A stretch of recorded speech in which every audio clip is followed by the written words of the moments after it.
안녕하세요. 저는 어릴 때부터 친가 식구들에게 애정 한번 받지 못하고 자란 장녀라고 소개를 해야 될까 싶네요. 지금은 정말 소중한 두 명의 가족이 생겼습니다. 결혼까지 했으니 남편네 시댁 식구까지 포함해야겠네요. 현재는 하염없이 행복한 날들만 이어지고 있는 중인데 사실 제가 처음부터 꽃길을 걸었던 사람은 아니거든요. 과거에 그때만 해도 가족을 많이 원망했고 세상은 원래 불행한 건 줄로만 알았고 산 사람입니다. 그래서 지금부터 제가 해드릴 이야기는요. 제게 행복을 모르고 자라게 만든 원흉들한테서 어떻게 벗어날 수 있었는지를 들려드리고자 합니다. 저희 집은 어른들이 아들을 유독 바라는 집안이었습니다. 아주 어릴 때는 잘 몰랐는데 한두 살 먹으면서 아빠와 할머니한테 구박받는 엄마가 뭐 때문에 그리 혼나는지 알게 되었어요.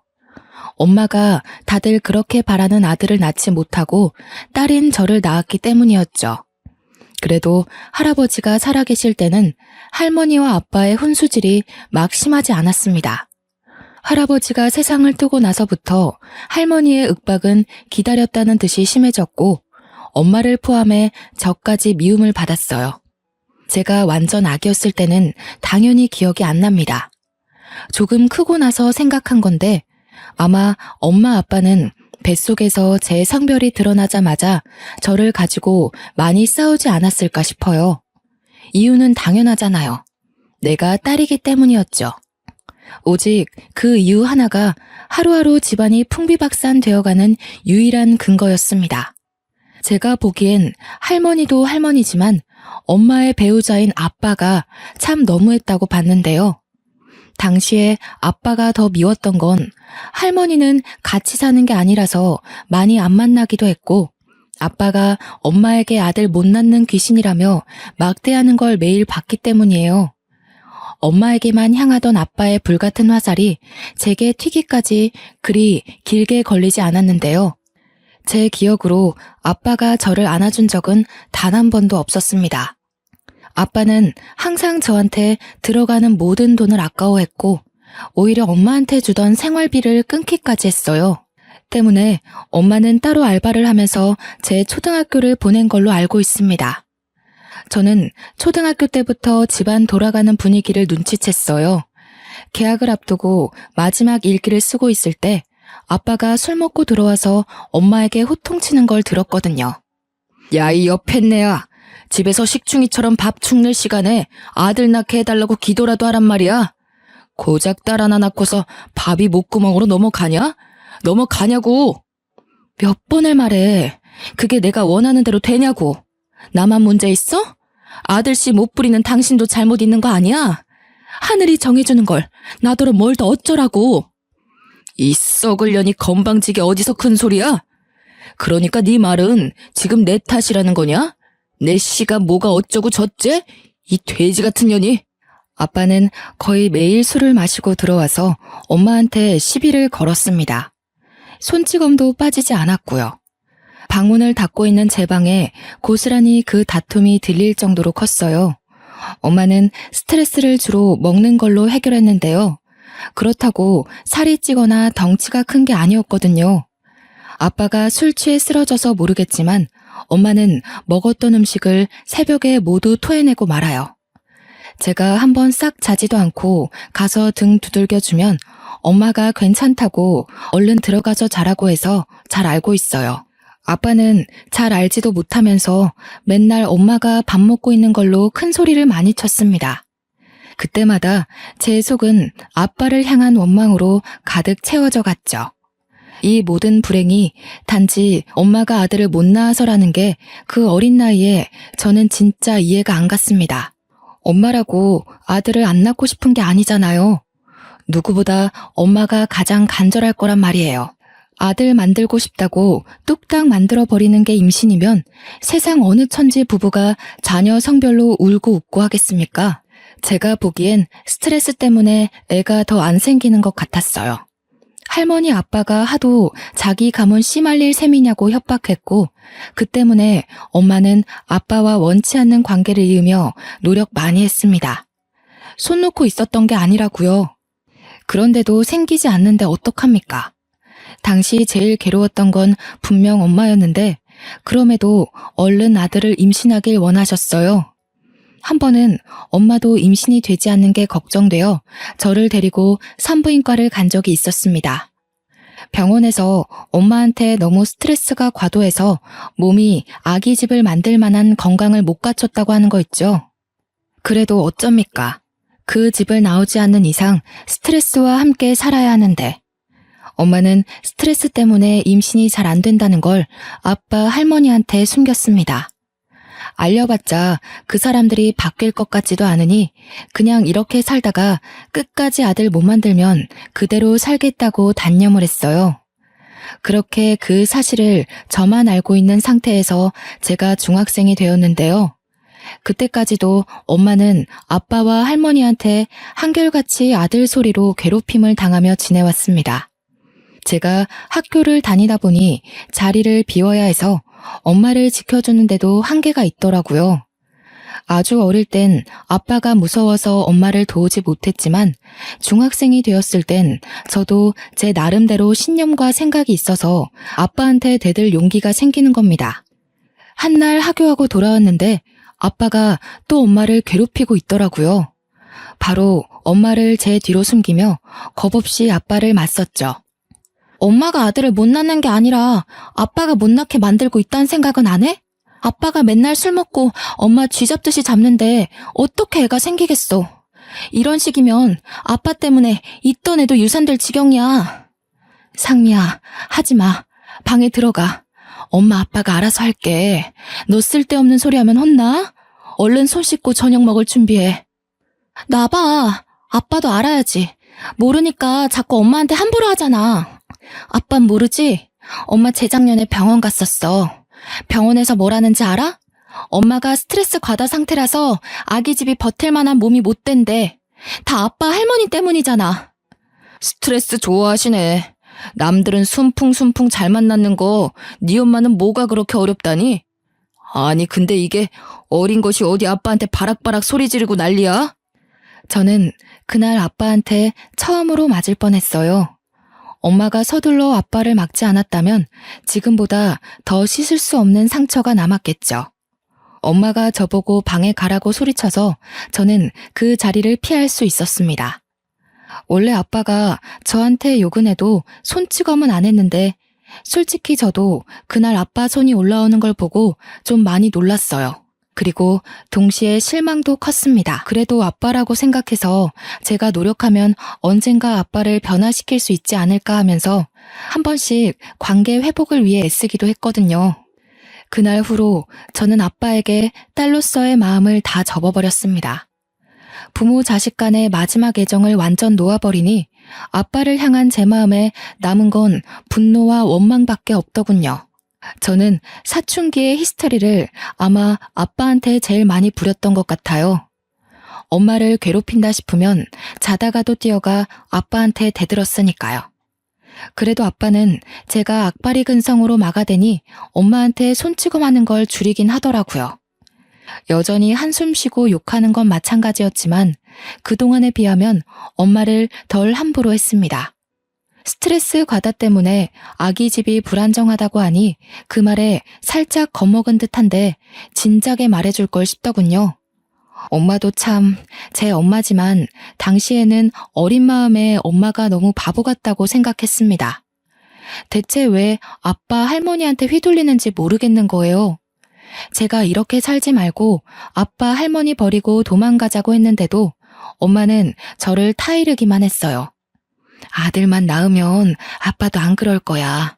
너 처음 가졌을 때 아빠가 얼마나 좋아했는지 알아? 내가 아들인 줄 알아서 그랬다면서. 할머니가 딸이 확실하다는 태몽을 꿨다면 나 엄마 지금처럼 똑같이 찬밥 신세였을 거야. 엄마는 아빠와 할머니의 본색이 어떤지 알면서도 제게는 그 사실을 자꾸 미화시켰습니다. 그러면서 하는 말이 엄마 아픔을 위로해주는 건 너무 기특하고 고마운데 식구를 너무 원망하지 말라고 하네요. 사춘기가 오기 전에 저는 제가 행동거지를 잘못하면 괜히 엄마가 욕먹을까봐 일부러 더 아빠 할머니한테 예의를 갖추고 살았거든요. 근데 할머니 아빠한테는 제가 잘하고 못하고가 중요한 게 아니더라고요. 그때부터 저는 느꼈어요. 이 사람들은 충분히 원망의 대상이 되어도 되는 사람들이라고. 제게는 이미 마음속에서 정리되기 시작한 사람들이었습니다.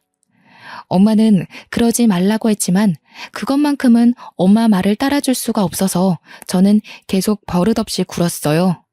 그 뒤로도 엄마는 아빠와 임신을 하기 위해 계속 노력을 했습니다. 그러다 한 해를 넘기기 전에 기쁜 소식이 들려왔는데요. 이번엔 엄마가 정말 임신을 하게 된 거죠. 태어난다면 제게는 띠동갑도 넘는 동생이 생긴 것이기도 했고요. 막상 동생이 생긴다니 저도 오랜만에 뜬구름 같은 기분을 느꼈어요.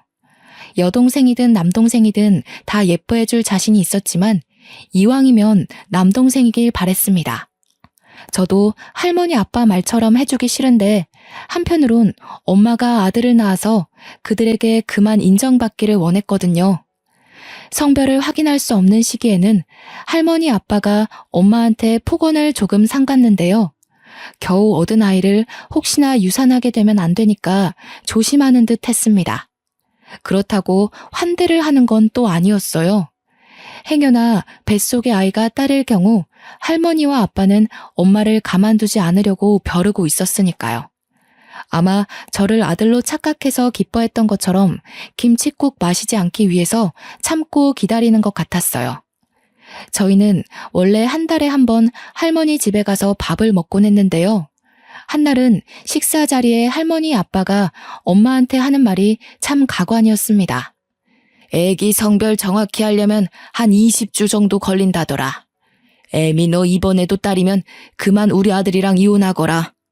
나도 더 늙기 전에 딴 여자 찾아서 대를 이어야겠소. 이러다 우리 집안 망하겠네. 이게 지금 손녀고 딸인 제 앞에서 할 소리인가요? 엄마도 자식 앞에서 체면이 있는데 그런 모욕을 대놓고 들었으니 얼마나 속상하겠습니까? 그렇잖아도 엄마는 들고 있던 숟가락을 부들부들 떨며 눈물을 떨구고 있는 겁니다. 그러면서 숟가락을 식탁에 탁 내려놓더니 평소와 다르게 할머니께 조금 큰 소리를 내었습니다. 어머님, 정말 너무하세요. 당신도 진짜 사람 아니야. 어떻게 사람을 성별로만 판단해요? 그깟 돼 있는 게 뭐가 그렇게 중요한데요? 막말로 제 아이 태어나고 어머님은 얼마나 사실 수 있는데요? 돌아가시고 나면 그만인 거지. 대를 잇고 못 잇고가 죽고 나면 대체 무슨 상관이냐고요. 뭐야? 말하는 싸가지가 뭐 이래? 어디서 안 하던 짓을 하고 있어? 너 지금 애 하나 생겼다고 유세 부리는 거냐? 쫓겨나고 싶니? 네, 유세 좀 부려볼게요. 어머님도 이딴 게 아들이라고 엄청 유세 부리시잖아요. 저는 그러면 안 되나요? 적어도 제 아이들은 어머님 아들보단 다 잘날 거예요. 당신 미쳤어? 우리 엄마한테 무슨 말버릇이야? 그리고 뭐? 이딴 게 아들? 이게 임신했다고 오냐오냐 해줬더니 확 그냥. 그때 아빠가 엄마를 향해 숟가락을 올리는데 예전 같았으면 바로 내리쳤을 것을 엄마의 임신 때문인지 그냥 때리는 신용만 하더라고요. 아빠가 분을 삭히며 열을 내고 있는 순간 그때 시모가 식탁 위에 있는 동치미 국물을 엄마한테 뿌렸습니다. 엄마 옷이 동치미 국물에 쫄딱 젖고 말았죠. 기어오르는 것도 정도가 있지. 네가 뭐라도 된 것 같으냐? 너는 그냥 우리 집안 후손을 낳아줄 기계일 뿐이야. 며느리 대우라도 받고 싶었나 본데 착각하지 말거라. 애미애비 없는 년은 이래서 안 돼. 저는 외할머니 외할아버지가 없어요. 제가 겨우 2살일 때 두 분 다 뇌출혈로 돌아가셨다고 들었습니다. 그래서 할머니가 제 엄마한테 한 번씩 애미애비 없는 년이라고 생각 없이 툭툭 던졌는데요. 제가 저때 사춘기 절정이었다고 말하지 않았습니까? 그래서 인정사정이 없는 상태였거든요. 저는 할머니의 몰상식한 행동에 참지 않고 자리에서 일어나 식탁에서 가장 비중이 컸던 아구찜 접시를 들었습니다. 할머니 얼굴에 사정없이 냅다 뿌려버렸어요. 접시에 늘러붙은 콩나물까지 손으로 싹싹 긁어서 던졌고 할머니 옷에다가 더러워진 손을 닦았습니다. 할머니가 기어오르는 사람한테 이런 식으로 하길래 저도 한번 해봤어요. 기분 나쁘세요? 알면 작작하세요. 한 번만 더 우리 엄마 건들면 저 더한 짓도 할 거예요. 그 아구찜도 엄마가 입덧으로 생선을 힘들어했는데 할머니가 자기 아들 좋아하는 음식이라고 무시하고서 준비한 거였어요. 저는 경악하는 할머니 얼굴을 똑바로 마주하면서 겁도 없이 노려봤습니다. 지금 돌아봐도 그때 저는 무척 거침이 없었다고 봅니다. 현재는 상상도 못할 용기거든요. 할머니는 빨간 국물이 범벅된 처참한 몰골로 소리를 아악 지르면서 절규했습니다. 1년을 돈 모아 샀던 분홍빛 원피스가 더럽혀졌다며 난리가 났네요. 여태 늙은 몸뚱이에 가려져 태가 안 살아서 몰랐는데 나름 값비싼 명품이었나 보더라고요. 야, 너 이 기집애 할머니한테 무슨 짓이야? 오늘 아주 둘이서 쌍으로 사람 열받게 하네? 네가 엄마 몫까지 대신 감당할래? 아빠가 자리에서 벌떡 일어나 저를 때리려는 걸 엄마가 막는 바람에 아빠 눈싸움만 했는데요. 저는 이제 아빠가 무력을 행사하려고 해도 무섭지가 않더라고요. 그땐 엄마가 맞는 걸 보느니 제가 맞는 게 낫다고 생각해서 그랬나 봅니다. 아들인지 아닌지 그거면 되는 거잖아요. 아들 아니면 이혼해 줄 테니까 제발 딸애는 건들지 마. 엄마는 아빠에게 울고 불며 사정했어요. 엄마 입에서 처음으로 이혼 단어가 나왔는데 그건 아빠뿐만 아니라 저도 솔깃하게 된 고백이었어요. 이혼해준다는 엄마 말에 아빠는 씩씩거리며 주먹질을 참았고 엄마는 혹시나 아빠가 다시 화낼까 싶어서 그대로 저를 데리고 밖으로 나왔습니다. 그렇게 엄마가 임신 20주 될 때까지 집안이 조용했어요. 할머니는 저 때문에 화가 많이 났는지 엄마한테 결과 보고만 하라며 연락을 끊어버렸네요. 20주는 생각보다 빨리 다가왔습니다. 아빠, 할머니는 오래 기다렸는지 아침부터 엄마를 재촉했어요. 그렇게 병원을 다녀온 뒤로 이 끈질긴 관계가 드디어 정리가 되었는데요. 엄마 뱃속의 아이가 아들이 아닌 딸이라는 게 밝혀지자 아빠가 기다렸다는 듯 이혼 서류를 내밀었습니다. 할머니는 인사도 없고 얼굴도 비추지 않았죠. 엄마는 양육비를 받는다는 조건으로 이혼에 합의를 했고요. 제가 원래 살던 집은 재산 분할로 처리되어 팔렸습니다. 저와 엄마는 집을 나오고 밤새 걸어서 겨우 여관 같은 단칸방을 얻어 살 수 있었는데요.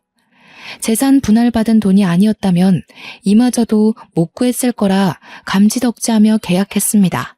원래 살던 형편보다 훨씬 어려워졌지만 저는 내내 기분이 들떠 있었어요. 더 이상 아빠와 할머니의 저주가 없고 엄마와 둘만 있는 그 시간이 너무 좋았거든요. 그 사이 엄마는 갈수록 움직임이 불편해지고 배가 불러왔습니다. 출산이 임박하게 되었는데 제가 이날만 생각하면 아직도 마음 한구석이 쿵쿵 뛰어요. 엄마가 만삭이라 몸이 안 좋은 걸 알아서 친구들과 놀지도 않고 바로바로 하교를 했는데 한날은 저희 집 문이 활짝 열려있는 거 아니겠습니까? 서둘러 집안을 살폈으나 엄마는 없고 어질러진 이불만 있었습니다. 엄마가 어떻게 되었을까봐, 혹시 아빠가 저희를 찾아내서 엄마한테 해코지를 했을까봐 너무 무서웠어요. 가방도 못 벗고 엄마를 찾아 나서려고 신발을 다시 신는데 집주인이 저희 집에 들어오더라고요. 저는 바로 주인 아줌마를 붙잡고 엄마를 봤냐고 여쭤봤죠. 그럼 너희 엄마야 받고 말고. 지금 내가 데리고 있어. 엄마가 너 지금쯤 하교할 시간이라고 봐달라고 하더라. 이리 와라. 네 동생 태어났다. 너무 예쁘더라. 집주인은 본래도 마음씨가 좋은 분이세요. 저희 사정을 알고서 방세도 10만 원 낮춰서 해주셨거든요. 집주인 아줌마께서 평소에도 만삭 엄마가 혼자 있는 걸 신경 쓰며 한 번씩 집에 들려주곤 했는데 마침 엄마가 진통이 온 걸 봤다고 하는 겁니다. 집주인이 자기도 집에서 출산해 아들을 낳았다면서 그 진통이 어떤 징조인지 알아서 엄마를 급히 집에 데려갔다는 거 있죠. 집주인 덕분에 저희 엄마가 무사히 출산을 했고 이후 주인 아줌마는 엄마 산후조리에도 많은 도움을 주셨어요. 내가 줄 건 없고 우리 둘째가 이번에 초등학교 가거든. 예전에 입었던 아들 옷들 좀 챙겨왔어. 딸이라서 좀 그럴 수도 있겠지만 당장 급할 테니깐. 도대체 이 많은 은혜를 어찌 갚아야 할지 고맙습니다. 고맙습니다 정말. 꼭 기억하고 보답하겠습니다. 일이 자꾸 울어서야 예쁜 딸 둘을 씩씩하게 키울 수 있겠소? 네가 상미라고 했지? 엄마 많이 위로해줘야겠다. 집주인은 자기 아들 옷 중에서 작은 옷들을 제 동생한테 입히라고 주기도 했습니다. 당연히 갓난 아기한테는 컸으며 또 남자의 옷이라 공주풍 옷은 아니었지만 엄마는 그것만으로도 정말 감사히 생각하며 집주인에게 고개를 한참 숙였어요. 저 또한 감사한 마음은 마찬가지였습니다. 그래서 이후에도 더없이 예의를 갖추고 밝고 씩씩한 태도를 보였죠. 다 큰 나이에 여동생을 얻었지만 마치 자식이 있다면 딸을 안고 있는 기분처럼 느껴졌어요. 아이가 너무 작고 소중하더라고요. 이름은 상이라고 지었는데 집주인이 저같이 상자 돌림하라고 추천해준 이름이었습니다. 식구가 하나 더 생기니 다른 의미에서 또 살맛이 나더라고요. 근데 문제는 엄마가 여동생 때문에 일을 할 수 없어서 그동안 수중에 있는 돈이 다 떨어진 상태였어요. 양육비도 다달이 안 들어오고 법적 조치가 취해지면 몇 달 양육비가 한 번에 몰아서 들어오고 그랬습니다. 사지 멀쩡한 저는 더 이상 엄마 말대로 공부만 할 순 없겠더라고요. 그래서 고등학생 되자마자 알바를 시작했습니다. 선생님께는 어려운 사정을 말하고 야자를 뺐고요. 그렇다고 학습을 게을리한 건 아니었습니다. 따로 공부할 시간이 부족해서 특히 수업 시간에 집중을 했죠. 학교 교육만으로도 충분히 제 성적은 무섭게 치고 올랐고 어느새 진학 상담할 때가 되고 보니 서울대보다 한 단계 낮은 대학에 장학금을 받고 갈 수 있는 수준이 되어 있더군요. 엄마, 내가 꼭 훌륭한 건축사가 돼서 집 선물해줄게. 상이 방, 내 방, 엄마 방 하나씩 있는 걸로. 엄마는 어떤 집에서 살고 싶어? 아이고, 무슨. 엄마는 바라는 거 하나도 없어. 해준 것도 없는데 네가 이만큼 잘 커준 것만으로도 충분히 선물 받은 기분이야. 엄마 신경 쓰지 말고 그냥 공부만 열심히 해줘. 또 이런다. 내가 왜 공부 열심히 했는데 엄마 상이 같이 살 집 만들고 싶어서 건축과 간 거란 말이야. 엄마는 저를 기특하게 여겼지만 정말로 어떤 걸 크게 바라지는 않았습니다. 엄마 성향을 알기 때문에 저는 엄마가 괜찮다고 해도 밀어붙일 생각이었어요. 그래서 엄마가 쉬엄쉬엄 하라는 말에도 뭐든 최선을 다해 임하고 집중하며 지냈습니다. 저는 대학을 다니면서도 알바를 자처해서 열심히 돈을 벌었고 그 돈을 전부 엄마한테 생활비하라고 보내줬습니다. 덕분에 엄마는 그 돈으로 상이를 어린이집까지 보내면서 키울 수 있었어요. 참 청춘이었네요. 저도 제가 이렇게 목표만 보고 무섭게 달릴 수 있는 사람인지 몰랐거든요. 졸업할 무렵 저는 한 건축회사에 인턴 시험 합격했고요. 4학년 마지막 학기에 바로 인턴 일을 시작했습니다. 저는 인턴 때부터 유능한 신입으로 인턴들 사이에서 입소문을 타게 되었는데요. 그 덕분에 선배님들이 잘 봐주셔서 수습을 무사히 통과하고 정사원이 되었고 그 뒤로도 쭉쭉 승승장구만 하였습니다. 직장인으로 생활한 지 한 5년 차 되었을 때였던 것 같은데요. 저희 식구는 제법 이사 갈 수 있는 돈을 모아서 그 단칸방에서 벗어날 수 있었습니다. 저는 그동안 저희 식구에게 큰 은인이나 다름없는 집주인께 너무 감사해서 그 보답으로 작은 사례를 준비해서 드렸어요. 어머나, 나를 뭘로 보고 이 돈 못 받아. 내가 어디 돈 받으려고 너희 식구 들여다봤겠니? 상미야, 이 아줌마 이상한 사람 만들지 마. 저 없을 때 엄마한테 요리도 가져다 주시고 같이 데리고 외식도 해주셨다고 들었어요. 우리 상이도 아줌마 늦둥이 아들이 많이 챙기고 놀아준 거 알아요. 꼭 보답하고 싶어요.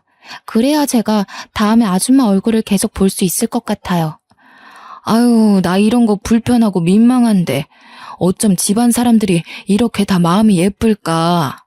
상미야, 혹시라도 그 썩을 놈 찾아오면 이 아줌마한테 전화해. 아, 동생이 저기 어디 잘 나가는 검사야.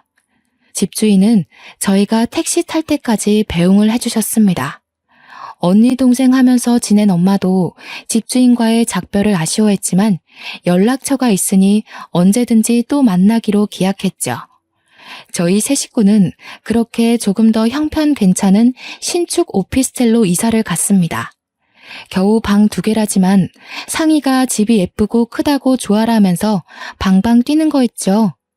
웃음이 만개한 식구들의 표정을 보는데 고갈된 체력이 싹 충전되는 기분이더라고요. 그렇게 저희 처지는 훨씬 성장을 했고 제 인생에는 또 다른 축복이 찾아왔습니다. 같은 회사 팀장인 남자와 연애를 하게 되었거든요. 남자친구가 먼저 다가와줘서 시작하게 된 만남입니다. 남자친구는 저와 대화를 나눌 때마다 제 꿈에 대해 늘 감탄을 많이 해주었어요. 내가 도울게. 자기가 식구들 위해서 노력하는 모습 보니까 나까지 내 직업에 자부심 생기더라고. 나 자기한테 되게 많이 배워. 알지? 저희 식구가 살 집을 구상하는데 남자친구가 자꾸 도와주려고 해서 미안한 마음에 거절하고 있었는데요. 남자친구가 계속 진정성을 보여주니까 더 밀어내는 것도 무리겠다 싶더라고요. 저는 면목 없지만 남자친구의 능력을 도움받아 본격적으로 건축을 실현시킬 준비를 해나갔습니다. 미래에 우리 엄마가 편히 지낼 주택집을 짓고 싶다 하니 공기 좋고 물 좋은데 심지어 가격까지 괜찮은 땅을 열심히 알아봐 주더라고요. 남자친구 덕분에 한동안 여기저기 땅 보러 다니느라 바쁘게 지냈네요. 일하다가 알게 된 건데 남자친구가 건축 계통에서 꽤 이름 날리는 유능한 팀장이더라고요. 당연히 바쁠 텐데도 끝까지 제가 하는 일에 힘 보태겠다고 고집을 부려 고맙다가도 난처했던 게 한두 번이 아니네요. 그렇게 아빠와 할머니 없는 세상에서 저는 제 식구들과 행복할 날만 남았다고 생각했습니다. 그런데 역시 그 악독했던 인연이 쉽게 떨어져 나갈 건 아니었나 봅니다. 남자친구와 함께 땅을 보고 퇴근 후 같이 우리 집에 가게 되었는데 집 앞에 갔더니 학교 마치고 하교한 상희가 누구와 같이 서 있는 겁니다. 당시 여동생 나이는 15살이었습니다. 누군가 싶어서 상희를 따로 부르지 않고 남자친구와 함께 다가갔는데요. 아무리 봐도 우리 손녀 뚝 닮았는데 이름이 상희라고 했니? 언니가 정말 상미 아니야? 익숙한 목소리를 듣자마자 저는 순간 걸음을 멈췄습니다. 한동안 묻어두고 지냈던 할머니였기 때문이죠. 오랜만에 보는 것이기도 했고 몰골이 너무 거짓골이라서 바로 못 알아봤던 거예요. 깜짝 놀란 저는 뒤늦게 정신 차리고 쫓아가서 여동생을 분리시켰습니다. 뭐야 당신? 여기가 어디라고 찾아와요? 무슨 낯짝으로 우리 식구를 찾아오냐고요. 당신이 그럴 자격이나 되는 사람이에요? 어머나 상미야, 우리 손녀가 벌써 이만큼이나 컸어? 참 예쁘게도 컸네. 저 아이가 혹시 내 둘째 손녀니? 맞는 것 같은데 자꾸 언니 되는 사람이 상미가 아니라고 해서. 제가 모르는 사람한테 뭐든 비밀로 하라고 했거든요. 손녀 같은 소리 하지 마세요. 여기 당신 손녀가 어딨는데요? 얼굴 보기 껄끄러우니까 당장 꺼져요. 할머니는 예전에 명품을 두르고 있던 모습과 딴판인 차림새였습니다. 어디서 주운 것 같은 옷을 입고 있었어요. 늘 화장이 가득한 얼굴은 기미가 덕지덕지 그을려 있었고요. 제발 네 엄마 좀 만나게 해다오. 도무지 문을 안 열어준다. 내가 네 엄마한테 꼭 해야 될 말이 있어. 분명 안에 있는 것 같은데 말 좀 해줘라. 우리 식구한테 무슨 볼 일이 남았다고요?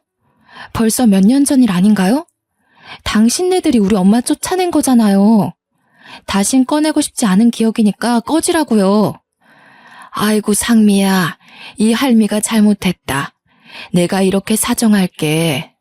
네 아빠가 재혼에 실패하고부턴 정신 못 차리고 사고만 치고 다니잖니. 웬 꽃뱀한테 잘못 걸려서 천박한 핏줄 하나 생겼는데 그 애를 나한테 홀라당 던져놓고 도망을 가버렸어. 듣자 하니 아빠가 술집 가서 알게 된 여자랑 사고를 쳤는데 애가 덜컥 생겼다고 하네요. 그 여자는 아빠가 비싼 술도 바로바로 사주고 하니까 돈 많은 남자인 줄 알고 아빠의 청혼 받았는데 애 낳고 직접 아빠 집안 실체를 마주하고서 바로 돌변했다고 하는 겁니다. 아빠도 일하다 잘리고 할머니도 한때 우리 엄마한테 했던 잔소리처럼 간섭하고 그랬더니 여자가 대놓고 짜증내면서 집을 나가버렸대요. 그 여자가 낳은 애는 아들이라는데 할머니 말로는 아빠도 말을 안 듣는데 애까지 울어대서 하루하루 정신을 못 차리겠다고 해요. 어쩌라고요. 자업자득이네요. 내가 그 아저씨 잘릴 줄 알았어. 할머니가 그리 오냐오냐 키우니까 대책 없이 사고만 치는 거 아니겠어요? 할머니가 뿌린 씨, 할머니가 거두는 꼴인데 뭐가 어때서요? 그때 엄마가 저희 다툼을 들었는지 바깥에 시끄러운 소리가 베란다까지 타고 들어오자 결국 밖으로 나오셨어요. 엄마 들어가. 내가 해결할게. 할머니가 엄마한테 애걸하려는 것 같거든? 엄마 마음 약한 거 알고 기어코 찾아내서 부탁이라도 하려고 그러나 봐. 아니야. 내가 한마디 해야 이 늙은이가 다신 걸음 못하지. 상미 너는 동생이 손님 데리고 먼저 집에 들어가 있어라. 할머니는 화가 나서 내려온 엄마에게 달려가 급히 손 붙잡았습니다. 저는 엄마 혼자 두고 갈 수 없어서 남자친구에게 여동생을 데리고 먼저 올라가라고 부탁하고 엄마 옆을 꼭 지켰어요. 그렇게 원하시던 손자 보셨잖아요. 천박한 핏줄이든 버려진 혈육이든 당신이 바라는 대로 대가 이어진 거 아닌가요? 어린애가 떼쓰는 것도 아니고 이랬다 저랬다 뭐 하는 겁니까? 이제 와서 아쉬우세요? 그렇게 무시하던 딸 집안에 무릎이라도 꿇고 싶나 보죠? 그래, 꿇으라면 꿇을 수 있어. 그러니까 상미애미야, 화난 거 충분히 이해한다. 내가 정말 힘들어서 그래. 옛정 생각해서 우리 한번 도와줄 순 없겠니? 지금 이러시는 거 용서가 아니라 목숨 구걸하는 걸로밖에 안 보이거든요.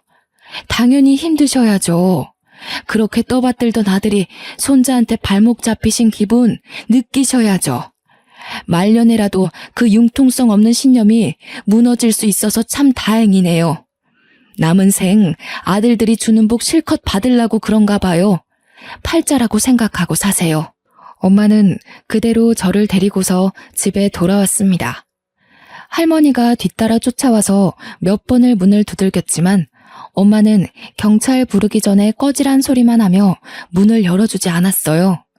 그리곤 나중에 기척이 없자 그대로 소금을 들고 나가서 집 주위에 뿌리더군요. 새집 기운 망친다면서 정말 꼼꼼히도 뿌렸습니다. 제 남자친구도 저희 집 사정을 얼추 다 알고 있어서 엄마와 저를 한참 위로해줬어요. 그 뒤로 할머니는 더 이상 모습을 드러내지 않았는데요. 주변을 경계하며 지내던 사이 어느새 남자친구와 결혼을 약속한 사이가 되었습니다. 제 오랜 꿈이었던 우리 식구가 지낼 만한 전원주택 있잖아요. 예비 남편이 혹시라도 제가 사기당할까봐 손수 토지 계약 다 알아봐주고 저렴하고 괜찮은 집터로 구해줘서 야무지게 준비할 수 있었어요. 예비 남편이 추천해준 근교의 땅도 대출을 조금 받아서 매매를 했고요. 그렇게 계곡이 근처에 있는 땅에서 전원주택 공사가 들어갔습니다.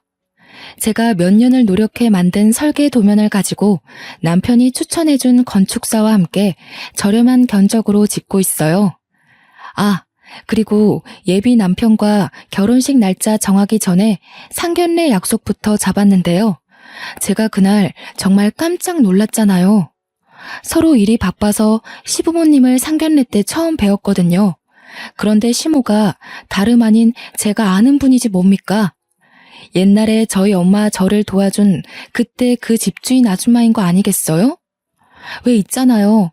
제가 돈을 준다고 해도 손살에 치셨던 마음 좋은 아줌마요. 어머나, 이게 누구야? 석희 동생이 성미 아니니? 세상에나, 이게 다 무슨 인연이야? 저 다 큰 아가씨가 그때 그 아기 성이야? 예, 언니, 저 애가 성이에요. 언니 덕분에 무사히 낳았던 그 아이요. 도대체 어떻게 이런 우연이 있단 말이에요. 심장이 다 벌렁거리네. 자기, 우리 부모님이랑 아는 사이였어? 어떻게 아는 사이일 수가 있지? 나 지금 정신 없어서 이해가 하나도 안 되네. 나도 진짜 놀랬어. 내가 지난번에 말해준 적 있는데 기억할지 모르겠다. 옛날에 단칸방에서 되게 좋은 집주인 만났었다고 우리 식구한테 은인 같은 분이라고 했었잖아. 예비 남편은 제 말을 당연히 기억하고 있더라고요. 그래서 뒤늦게 놀랐습니다. 남편도 제 얘기를 들을 당시엔 그 집주인분을 엄청 칭찬했거든요. 저희는 서서 정신없이 인사를 나누느라 한참 뒤에 착석했는데요. 시모 옆에는 상위 또래로 보이는 남자애 하나가 있었는데 그 아이가 누군지 바로 감이 오더라고요. 네, 바로 집주인 집에 있던 늦둥이 둘째 아들이었어요. 우리 상이 어린이집 다닐 때 그 옆에 초등학교를 다니면서 항상 상이를 친동생처럼 손잡고 등하교하던 아이였죠. 그땐 저보다 한참 작았는데 상견례 때는 이미 저보다 키가 훌쩍 커 있는 거 아닙니까? 문득 세월이 확 느껴지더라고요. 그렇다면 저 아이가 예비 남편 남동생이라는 건데 생각을 곱씹을수록 정말 놀라운 인연이지 않습니까? 서로 감격에 겨워서 근황 얘기에만 빠져 있다가 엄마가 뒤늦게 결혼 이야기를 꺼내며 걱정되는 마음을 표현했는데요. 아이고 언니, 이렇게 사돈까지 맺을 줄 몰랐는데 우리 가족이 한없이 부족해서 어떡해요. 이렇게 되면 저희가 너무 받기만 하는 꼴이 돼버리는데. 에헤이, 상미 듣기에 서운할 소리 한다. 상미 같은 며느리 얻을 수 있는 게 어디 쉬운 줄 알아? 그리고 부족한 애 만에 그런 소리 하지 말랬더니 아직도 그러네. 세상에서 너 같은 엄마들이 제일 대단하고 보물인 거야. 자식을 둘이나 혼자 키웠는데 그보다 더 가진 것 많은 집안이 어딨다고. 무슨요. 내가 면목이 없어서 그러죠. 아직 언니한테 갚지 못한 빚도 많은데 사돈집이 서로의 얼굴이 되기도 하잖아요. 우리 상미야 참 잘 커주고 자랑스럽지만 이쪽 사돈 자리가 영 시원찮아서 걱정이네요. 제가 돈이 없고. 그런 거 다 필요 없고 나한텐 인성이 최고 중요해. 상민애가 집 빼고 나서 이상한 젊은 애들이 미술 공부 준비하는 아지트로 쓰고 싶다길래 방을 싸게 해줬더니 글쎄 엉망으로 만들고 말도 없이 도망갔지 뭐야. 역시 돈이고 명예고 아무짝에 쓸모없더라. 그러면서 시모가 제게 덧붙이는 말이 신혼집도 자기가 아들 위해서 마련해놨다면서 저한테는 몸만 오면 된다고 하는 거 있죠. 예비 남편 성격이 참 착하고 항상 상대방을 배려하는 모습이 보기 좋았는데 알고 보니 그 성격이 모조리 시모한테서 물려받은 거였죠. 시모는 며느리가 누굴까 걱정 반 기대 반이었대요. 요즘 젊은 사람들 엉뚱한 데서 속 많이 썩힌다면서 혹시라도 이상한 며느리 들어와서 귀중한 첫째 아들 인생 망칠까봐 신경을 많이 쓰고 있었다는 겁니다. 그런데 저를 보니 긴장했던 마음이 싹 가라앉았다네요. 그러면서 상견례 마무리될 때쯤 시모가 제 손을 꼭 잡아주면서 아가 하는데 하필 옛날 생각이 새록새록 겹치면서 울컥 눈물이 새더라고요. 시모는 그런 저를 한없이 예쁘게 봐주면서 어렸을 때 기특하게 봤던 제가 며느리로 들어와서 너무 좋다고 앞으로 많이 아껴주고 잘할 테니까 아들 잘 부탁한다고 하시는 거 있죠. 그렇게 양가 부모님들이 축복하는 아래에서 저는 남편과 소규모로 예쁜 결혼식을 올렸습니다. 저는 정말 시집살이 같은 거 일절 모르고 행복한 결혼 생활을 이어갔어요. 당연히 현재도 그 행복이 진행 중이고요. 그리고 전원주택이 얼마 전에 완공되었거든요. 남편과 제가 직장 일을 병행하면서 우리 엄마 이사 준비까지 돕고 있는데 하루하루가 여러모로 알차고 바쁜 와중에 이 사연을 쓰고 있답니다.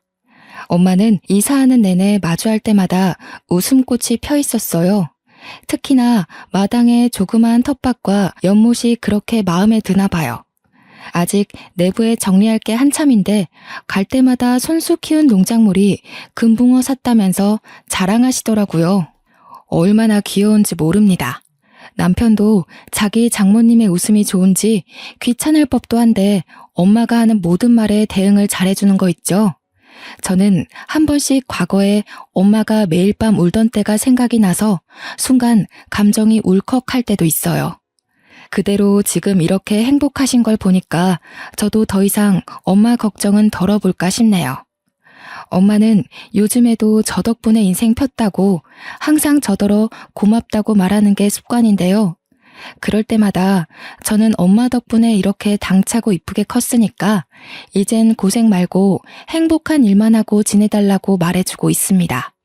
그리고 시모도 저희 친정이 집이 가깝다 보니까 주말마다 엄마 집 텃밭에 같이 농작물 키우기 시작했거든요. 단칸방 살 때도 느낀 건데 두 분이서 여전히 언니 동생 하면서 잘 지내더라고요. 서로 입씨름도 안 하고 잘 통해서 좋다네요. 한 번은 제가 엄마한테 혹시 혼자라서 쓸쓸하지 않냐고 물었거든요. 그랬더니 엄마 말로는 성의도 있고 또 사돈이 심심할 때만 온다더니 지금은 평일 내려오고 있는데 너무 즐거워서 같이 놀다가 잠까지 자고 간다고 하네요. 학창시절 때 친구들이 집에서 떠들고 놀다가 밤을 보내는 것 같은 기분이라네요. 그걸 듣고 저는 그냥 두 분이 잘 지내서 보기 좋다라고만 생각했는데 시모와 엄마 사이는 제가 생각했던 것보다 훨씬 더 깊은 사이더라고요. 내가 언니한테 이렇게 매일 와서 집에 안 갈 거면 아예 같이 살자고 한 소리 했거든. 그런데 네 시애미가 뭐라는지 아니? 남편 설득해서 아예 눌러 앉아야겠다고 그러는 거야. 엄마가 막 웃고 박수치면서 얘기하는데 장난이 아니라 진짜라는 게 더 당황스러웠어요. 이거 시부께서 들으시면 깜짝 놀라실 텐데 싶더라고요. 그런데 또 곰곰이 생각해보면 시부가 허락해 주실 것도 같은 거예요. 몇 번 뵐 때마다 느꼈던 건데 시부는 시모를 무척 존중하며 지내고 계셨습니다. 시모의 의견이라면 늘 자신보다 우선순위로 두는 분이셨죠. 남편이 시부의 마음도 고스란히 전해받은 걸까요? 남편도 저를 되게 소중히 대하면서 존중해 주거든요. 어쨌든 저는 현재 사랑하는 식구들과 함께 이런 생활을 보내고 있답니다. 우리 엄마가 웃는 게 그렇게 예쁘다는 걸 요즘 많이 실감하고 있어요. 비운 뒤에 해 뜰 날 온다더니 고생 잔뜩 하신 우리 엄마한테 이제는 좋은 일만 가득했으면 좋겠네요. 사연이 좀 들을만 하셨는지 모르겠습니다. 제가 글을 유연하게 쓰는 솜씨가 없어서 듣는 분들이 거슬리진 않았을까 걱정도 되네요. 저는 되게 좋은 기회를 만나 제 인생을 털어놓을 수 있어서 좋은 시간 보냈습니다. 친구들에게 회포 푸는 기분과 비슷한 것 같기도 해요. 아직 다른 분 사연은 읽어본 적이 없는데 시간 날 때 다시 한번 찾아와야겠어요. 제 글은 이쯤에서 정리를 하도록 할게요. 다들 마음 아프지 말고 늘 건강한 삶 살길 바랍니다.